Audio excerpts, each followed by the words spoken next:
मंत्रीगणों तथा सेवकों ने महाराज की आज्ञानुसार श्यामकर्ण घोड़ा चतुरंगिनी सेना के साथ छुड़वा दिया। महाराज दशरथ ने देश देशांतर के मनस्वी तपस्वी विद्वान ऋषि मुनियों तथा वेदविज्ञ प्रकांड पंडितों को यज्ञ संपन्न कराने के लिए बुलावा भेज दिया। निश्चित समय आने पर समस्त अभ्यागतों के साथ महाराज दशरथ अपने गुरु वशिष्ठ जी तथा अपने परम मित्र अंग देश के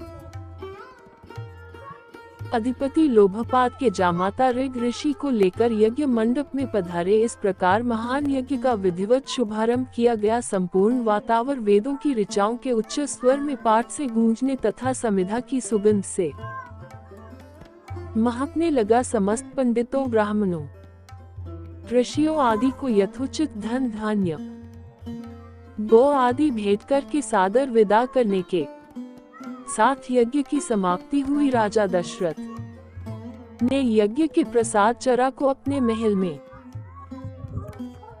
ले जाकर अपनी तीनों रानियों में वितरित कर दिया। प्रसाद ग्रहण करने के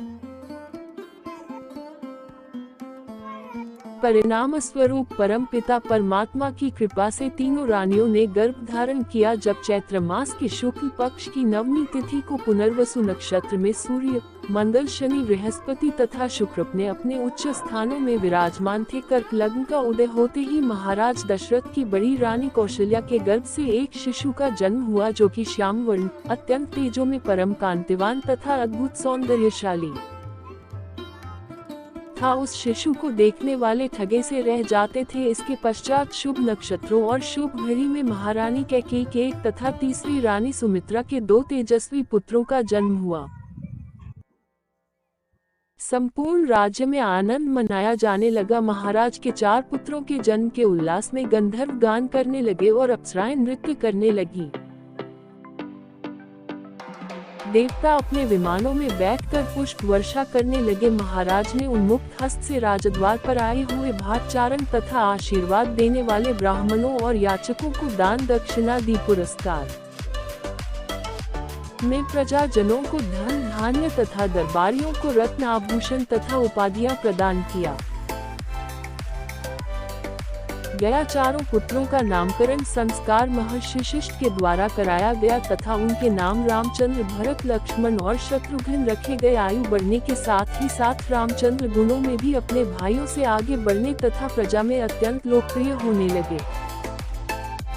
उनमें अत्यंत विलक्षण प्रतिभा थी, जिसके परिणाम स्वरूप अल्पकाल में ही वे समस्त विषयों में पारंगत हो गए। उन्हें सभी प्रकार के अस्त्र शस्त्रों को चलाने तथा हाथी, घोड़े एवं सभी प्रकार के वाहनों की सवारी में उन्हें असाधारण निपुणता प्राप्त हो गई। वे निरंतर माता पिता और गुरुजनों की सेवा में लगे रहते थे। उनका अनुसरण शेष 3 भाई भी करते थे। गुरुजनों के प्रति